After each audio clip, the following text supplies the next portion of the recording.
बालक बुद्धि अपनी सीमाएं खो देती है तो सदन के अंदर बैठ करके आंखें मारते हैं, आंखें मारते हैं। कल यहाँ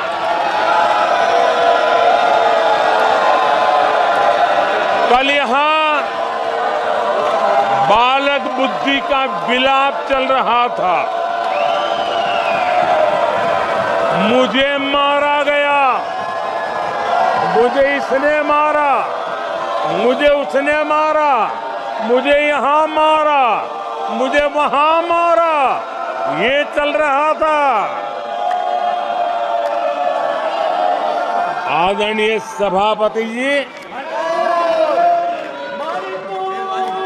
सिंपैथी हासिल करने के लिए ये नया ड्रामा चलाया गया है, लेकिन देश ये सच्चाई जानते हैं कि ये हजारों करोड़ रुपए उसकी हेराफेरी के मामले में जमानत पर बाहर है। जब वहां उस समय 14 के पहले निर्दोष लोग मारे जाते थे, हिंदुस्तान के कोने कोने को टारगेट किया जाता था और सरकारें चुपचाप बैठी रहती थी, मुंह तक खोलने को तैयार नहीं थी। आज 2014 के बाद का हिंदुस्तान घर में घुसकर मारता है, एयर स्ट्राइक करता है और आतंकवाद के आकाओं को भी सबक सिखाने का सामर्थ्य दिखा दिया।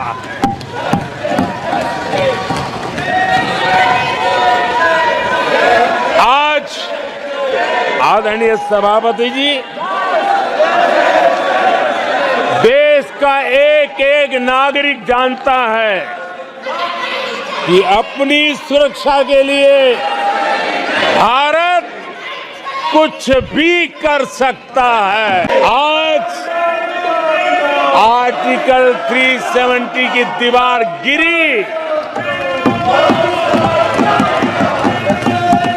पत्थरबाजी बंद है,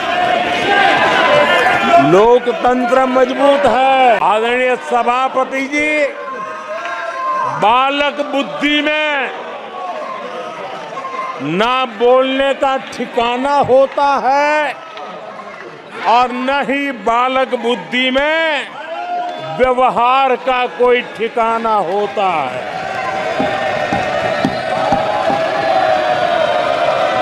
और जब ये बालक बुद्धि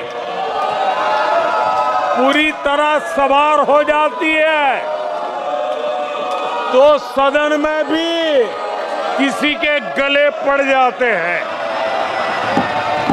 ये बालक बुद्धि अपनी सीमाएं खो देती है तो सदन के अंदर बैठ करके आंखें मारते हैं, आंखें मारते हैं। इनकी सच्चाई आदरणीय सभापति जी अब पूरा देश समझ गया है। इसलिए आज देश इनसे कह रहा है, तुमसे नहीं हो पाएगा।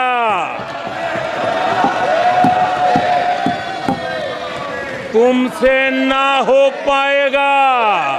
ये चुनाव इन साथियों के लिए भी एक संदेश है। आदरणीय सभापति जी, अब कांग्रेस पार्टी 2024 से एक परजीवी कांग्रेस पार्टी के रूप से जानी जाएगी। 2024 से जो कांग्रेस है वो परजीवी कांग्रेस है। और परजीवी वो होता है जो जिस शरीर पर उस शरीर के साथ रहता है, ये परजीवी उसी को ही खाता है।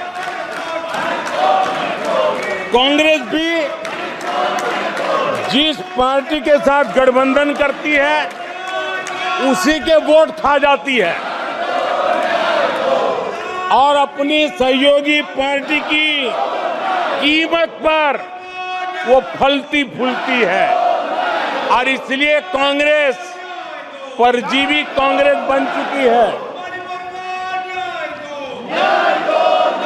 मैं जब परजीवी कह रहा हूं तो तथ्यों के आधार पर कह रहा हूं। आदरणीय सभापति जी, आपके माध्यम से सदन को और इस सदन के माध्यम से देश के सामने रखना चाहता हूं, जहां जहां भाजपा और कांग्रेस का सीधा मुकाबला था या जहां कांग्रेस मेजर पार्टी थी और साथी के पास 1, 2, 3 सीटें थी, वहां कांग्रेस का स्ट्राइक रेट सिर्फ और सिर्फ 26% है, 26% है। लेकिन जहां किसी का पल्लू पकड़ करके चलते थे, जहां वो जूनियर पार्टनर थे, किसी दल ने उनको कुछ दे दिया मौका, ऐसे राज्यों में कांग्रेस जहां जूनियर पार्टनर थी, उनका स्ट्राइक रेट 50% है। और कांग्रेस की 99 सीटों में से ज्यादातर सीटें उनके सहयोगियों ने उनको जिताया है। और इसलिए मैं कहता हूं ये परजीवी कांग्रेस है। एक बहुत बड़ी चुनौती कांग्रेस के साथ ही कांग्रेस का इकोसिस्टम भी रहा है। ये इकोसिस्टम से मिली खाद पानी, इसके दम पर एक कांग्रेस की मदद से ये इकोसिस्टम 70 साल तक फला फूला है। मैं आज सभापति जी इस इकोसिस्टम को चेतावनी देता हूं।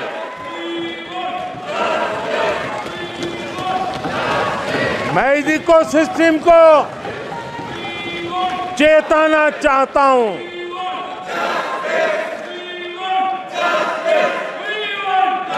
इकोसिस्टम की जो हरकतें हैं,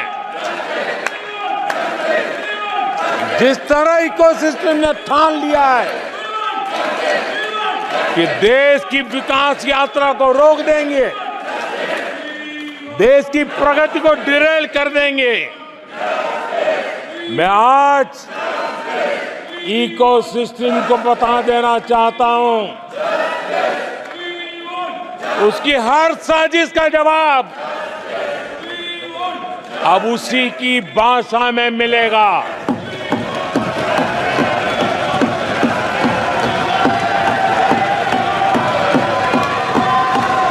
यह देश विरोधी साजिशों को कभी भी स्वीकार नहीं करेगा। आदरणीय सभापति जी, मुझे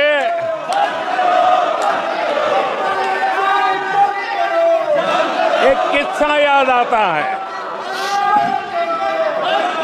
आदरणीय सभापति जी, मुझे किस्सा याद आता है। 99 मार्क्स लेकर एक बालक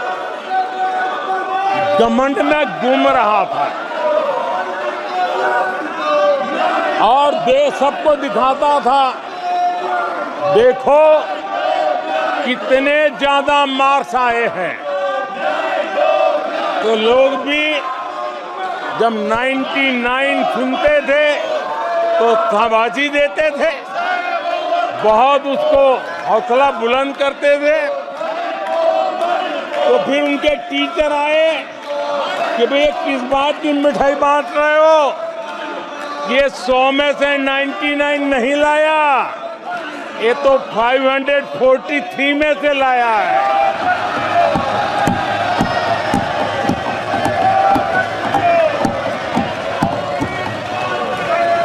अब उस बालक बुद्धि को कौन समझाए कि तुमने फेल होने का वर्ल्ड रिकॉर्ड बना दिया है। शोले फिल्म को भी पीछे छोड़ दिया है।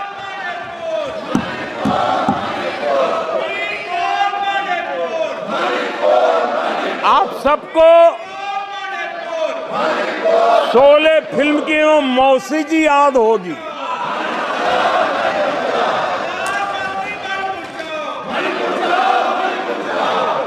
तीसरी बार तो हारे हैं, पर मौसी ये बात तो सही है, तीसरी बारी तो हारे हैं, पर मौसी मोरल विक्ट्री तो है ना। आदरणीय सभापति जी, 13 राज्यों में 0 सीटें आई हैं। अरे मौसी, 13 राज्यों में 0 सीटें आई हैं, पर हीरो तो है ना।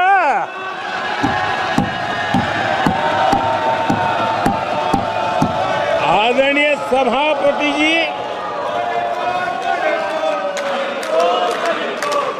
अरे पार्टी की लुटिया तो दुबई है। अरे मौसी, पार्टी अभी भी सांसें तो ले रही है।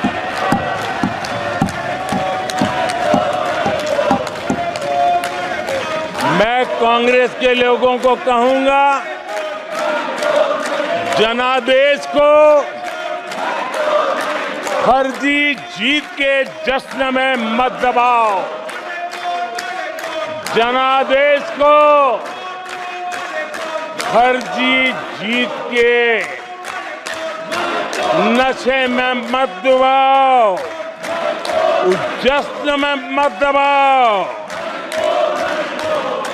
ईमानदारी से देशवासियों के जनादेश को जरा समझने की कोशिश करो, उसे स्वीकार करो।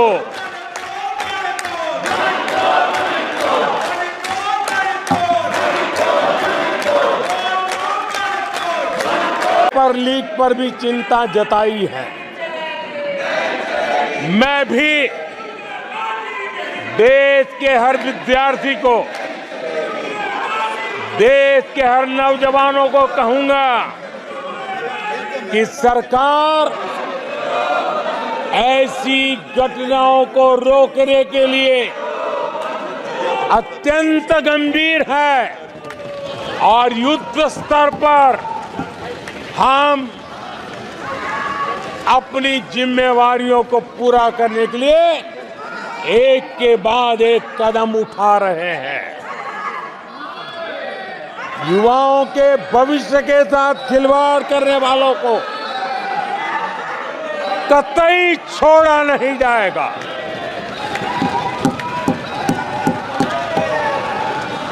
नीट के मामले में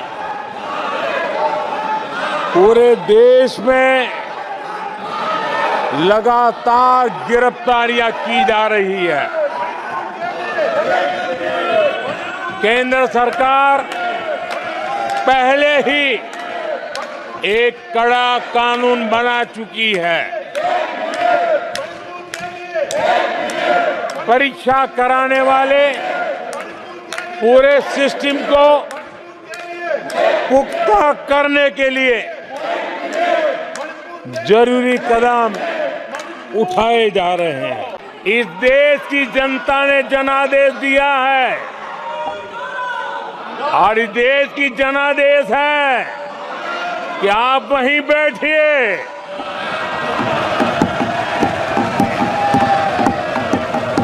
विपक्ष में ही बैठो और तर्क खत्म हो जाए तो चीखते रहो, चिल्लाते रहो।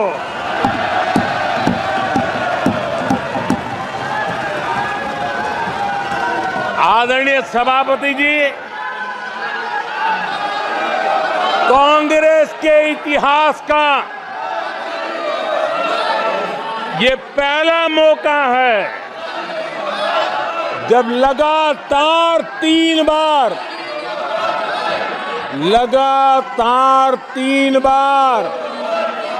कांग्रेस 100 का आंकड़ा पार नहीं कर पाई है।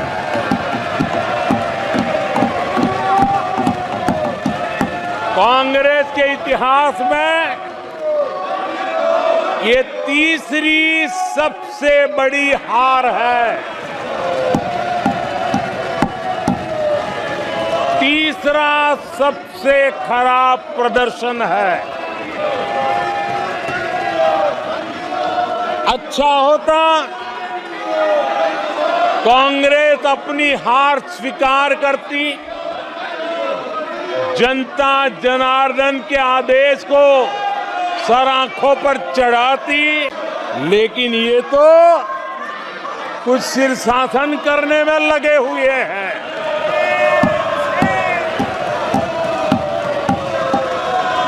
और कांग्रेस और उसकी इकोसिस्टम दिन रात बिजली जला करके हिंदुस्तान के नागरिकों के मन में ये प्रस्थापित करने की कोशिश कर रहे हैं कि उन्होंने हमें हरा दिया है। आदरणीय सभापति जी, ऐसा क्यों हो रहा है, मैं जरा अपने सामान्य जीवन के अनुभव से बताता हूं। कोई छोटा बच्चा साइकिल लेके निकला है और अगर वो बच्चा गिर जाता है,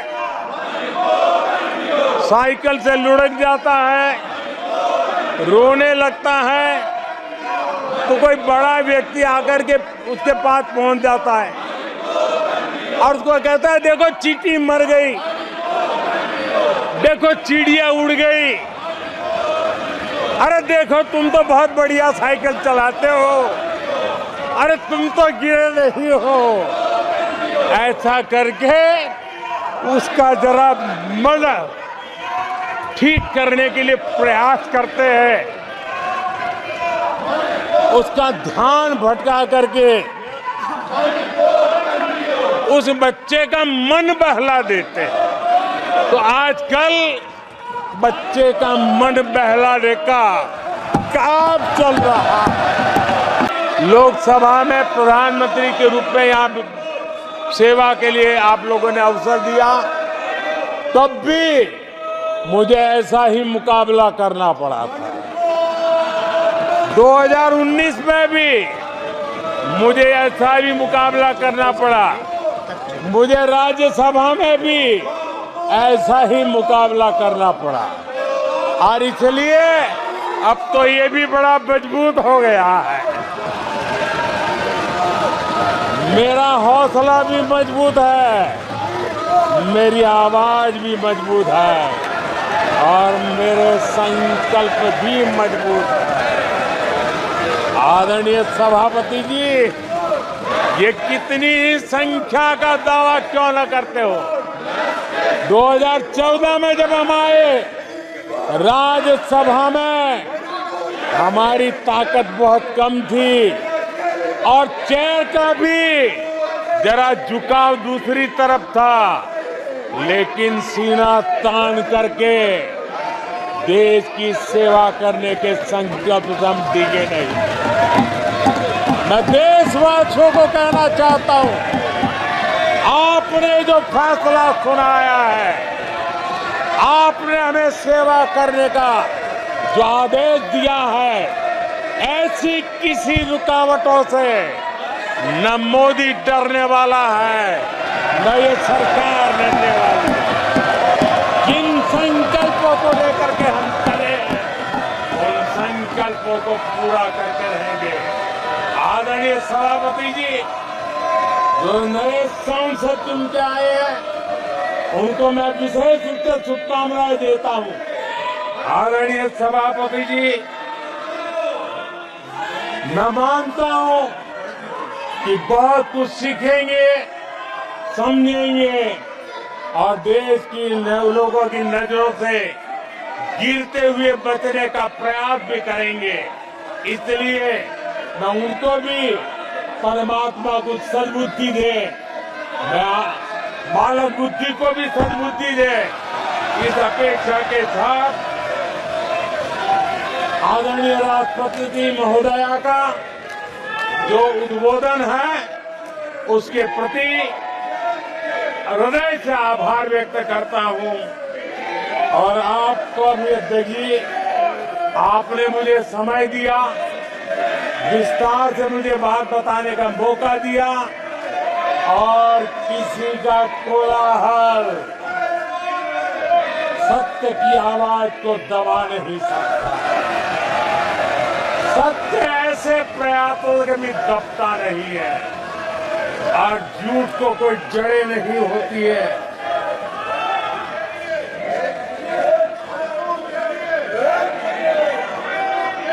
आदरणीय सभापति जी,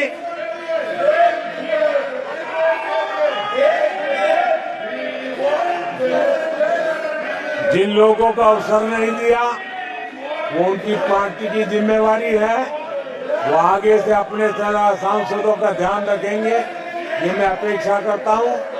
आदरणीय सभापति जी, मैं इस सदन का भी धन्यवाद करते हुए, मुझे बहुत आनंद आया, आज बहुत आनंद आया।